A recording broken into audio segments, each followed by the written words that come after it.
It's Monday, the 11th of October, 2021. Welcome to Fear and Greed, the business podcast that sets you up for a successful day.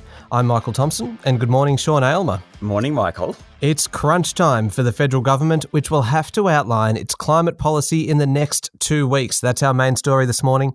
Also today, the Reserve Bank is increasingly worried about the housing market. It's a big day for New South Wales as restrictions are eased, and a big win for insurers. Then stay listening for Sean's chat to Kate Howitt, one of the top female fund managers in the world. But first, Sean, it's a very big couple of weeks for the Federal Liberal Party as it tries to negotiate a climate change position with the Nationals to take to the United Nations conference at the beginning of next month. It's a big task. Sure is, Michael, sure is. It's a very important fortnight for a number of economic and political reasons, as well, of course, as environmental reasons.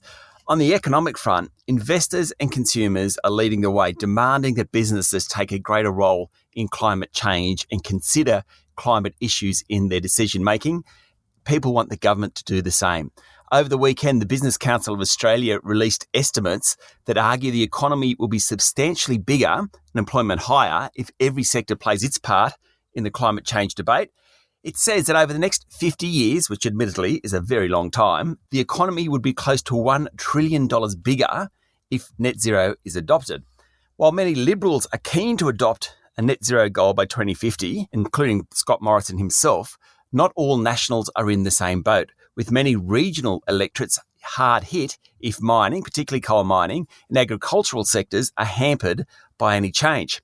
It's almost inevitable that Australia does adopt the goal. There's too much external and internal pressure not to, but working out how to do it is the tough part. Yeah, the big battle's going to be between the Liberals and the Nationals on this one, but where does Labor stand in all of this? Well, they're fairly quiet about it. The Federal Labor Party hasn't outlined its policy yet. Now, it suffered at the last election, particularly in Queensland, around its climate policy, and it's just a little gun-shy. But it too needs to come out before the next election and say what it thinks about climate policy. So you end up with the Nationals with one view, the Liberals with another, and the ALP with a third view. All right, but the deadline is really the UN Climate Summit in Glasgow, which is starting on November 1. That's right. Australia can't really turn up without a plan. The Prime Minister has indicated he probably won't be attending. He's drawn much criticism as a result of that. But what it means is over the next couple of weeks, Australia needs to determine its climate change path for the next decade, 20, 30 years. So it's going to be a really, really critical fortnight for the federal government. Yeah, it certainly is. So how did markets perform over the weekend? Well, there was plenty happening on Wall Street. By the end of trading over the weekend, the S&P 500 and NASDAQ had both closed lower following data showing that last month, far fewer jobs were added into the US economy than anticipated. Now, European markets were mixed.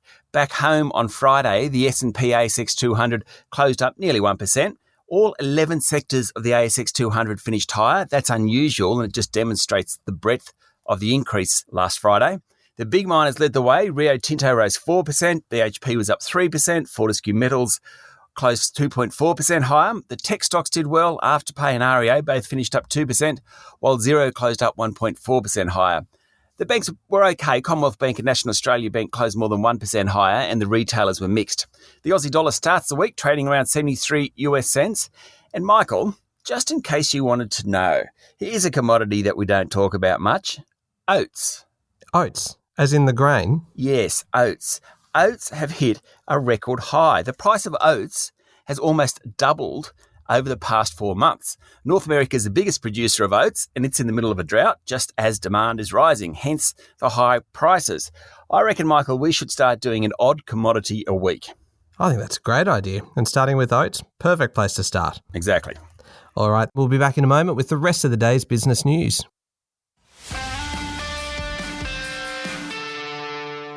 Now, Sean, plenty of stories around this morning, and it is a big day for everyone living in New South Wales, particularly in Greater Sydney, because lockdown restrictions are being lifted. Yes, after nearly 16 weeks, residents of New South Wales will get greater freedoms today. The Premier, Dominic Perrottet, has committed to avoiding further lockdowns, saying targeted restrictions were his preferred options going forward. He also said international borders could reopen for fully vaccinated Australians as early as 1 November. That's about 2 weeks before what Canberra has predicted. Gyms, restaurants and venues can reopen. Weddings and funeral limits have been increased. More people can gather together. Some kids go back to school next week and everyone will be back in a fortnight. There were fewer than 500 cases recorded in New South Wales yesterday and also on Saturday. That's good news. And the full vaccination rate is now 73%, while more than 90% of adults have had one jab. Yeah, that's great news. Where's Victoria up to? Well, the state reported almost 1,900 new cases yesterday after close to 2,000 on Saturday. But Daniel Andrews, the Premier, is still pretty upbeat. He said the state's on track to reopen in 2 weeks' time. He said there'll be about 10,000 people allowed at the Melbourne Cup. Of course, that's the first Tuesday in November. And that's all on the basis of the state reaching a 70% vaccination rate. Oh, there'll be plenty of people happy about crowds back at the Cup. Too right.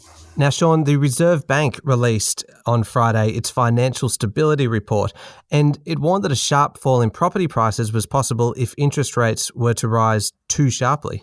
Yes, the central bank is just starting to sound a little less sanguine than it did about the property market. It's just starting to get worried, I think, about the amount of housing debt particularly, which of course reflects rising house prices. While households and businesses are generally in a pretty good position, the bank said, the rise in loans with higher debt-to-income ratios is worrying Martin Place. While housing credit is rising at 8% plus a year, wages growth is rising at just 1.7%. That's a pretty big mismatch. The move last week by the Australian Prudential Regulation Authority to increase serviceability buffers will let the margin add a headwind to house prices, but it won't surprise if more prudential controls are in the offing in coming months. One other thing the Reserve Bank mentioned, Michael, it's worried also about the Chinese economy if the property market implodes up there. Remember, the Evergrande situation is still not sorted out. The Reserve Bank said Beijing will need to walk a very fine line to reduce debt in the sector without collapsing it. Yeah, big story and one to watch. Now, speaking of big, there was a big win late last week for insurers.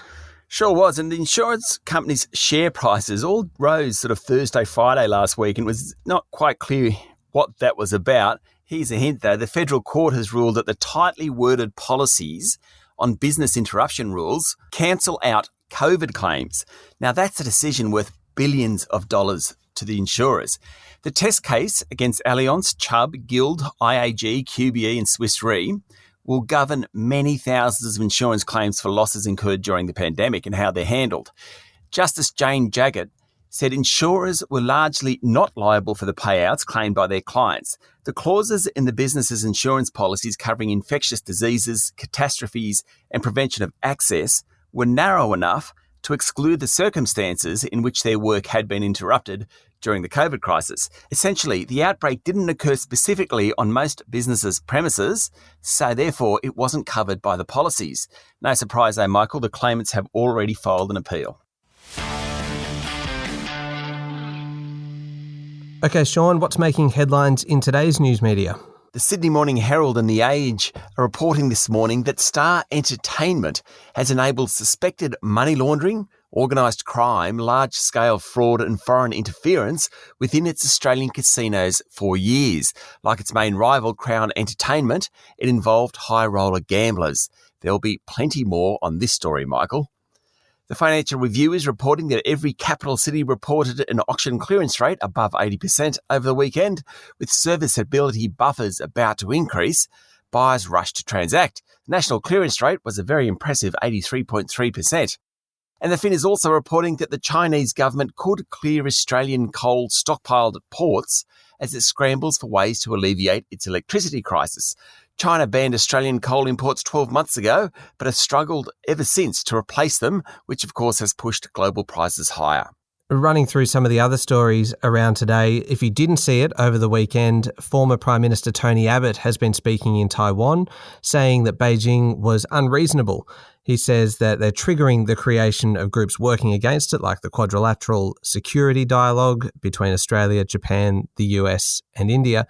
The risk is, according to Tony Abbott, that China will lash out as a result. The interesting thing here is that the federal government has been very quick to say that the former Prime Minister is there basically only as a private citizen.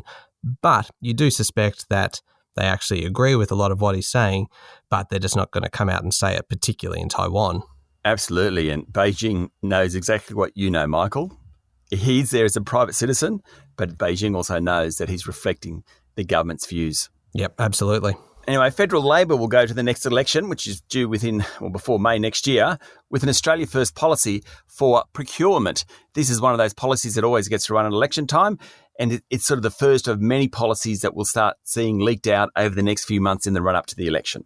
Sean, just looking at the markets on Friday, EML Payments was the worst performer, down more than 14%. Now, that came after a warning over regulatory problems in its Irish business. The Central Bank of Ireland wants limits applied to EML's prepaid financial services business, and that hit the share price hard on Friday. Yeah, it's a company really in flux at the moment. It needs to sort out that Irish subsidiary problem before it really will go too far. There are also media reports over the weekend, Michael, that Woodside Petroleum is set to give the go-ahead in coming months on a $16.4 billion Scarborough gas project. That would be the biggest investment in a fossil fuel project in Australia in more than a decade. Now, supporting the decision, not surprisingly, is sky-high gas prices. And that's why Woodside is willing to spend that much money, notwithstanding all this debate around climate change. On the same subject, BHP boss Mike Henry said he wouldn't be following Fortescue Metals into green hydrogen to support steel production. Speaking in London, Mr. Henry also said he expected Australia and China would gradually mend their fractious relationship. Okay, and what's the key overseas news this morning, Sean? Well, Singapore, which has been held out as a shining light in the COVID pandemic, reported 3,703 new cases on Saturday, a record. It's triggered a pause in the reopening of the island nation. More than 80% of the population has been fully vaccinated against the virus, but these numbers are surging. It's a little indicative of what we could see in Australia when we start to reopen. Also, there were reports in the Sydney Morning Herald over the weekend that the Indonesian government wants Australians to come back to Bali by the end of the year. The island has reopened to visitors, though not from Australia as yet. And a massive global overhaul of taxation across borders has won the support of 136 countries in a deal which will make multinational companies, such as the big tech guys, pay a 15% tax rate. The idea was introduced earlier in the year, and with Ireland, which has previously been a low tax jurisdiction, coming on board, a minimum rate is now workable across most of the global economy. All right, now up next is the Daily Interview, and today, Sean, you're speaking to Kate Howard, who manages the Fidelity Australian Opportunities Fund. Kate is a very impressive individual. She's been named in the top 30 female fund managers in the world 4 years in a row, and the only Australian to make the list. Sure is. Well worth listening to. We talk about markets, how to value them, how to value stocks, and where the opportunities are at the moment. Yeah, that's a good one. That's up next in the Fear and Greed playlist on your podcast platform or at fearandgreed.com.au. Also worth checking out Fear and Greed the Week Ahead, which is available every Monday. That's with our resident economist, Stephen Koukoulas. Plenty coming up in that one, Sean. Sure is. The labour force figures come out this week. That's a big one. Yeah, definitely check that one out. And also, if you're looking for something else to listen to, have a listen back to the Sunday edition of Fear and Greed. It is the only business podcast that needs to use a safe word. It's a bit of a lighter look at the business news of the week. You'll find that as well in the Fear and Greed playlist on your podcast platform or, of course, at fearandgreed.com.au, which is where you can also sign up for our daily newsletter. Thank you very much, Sean. Thank you, Michael.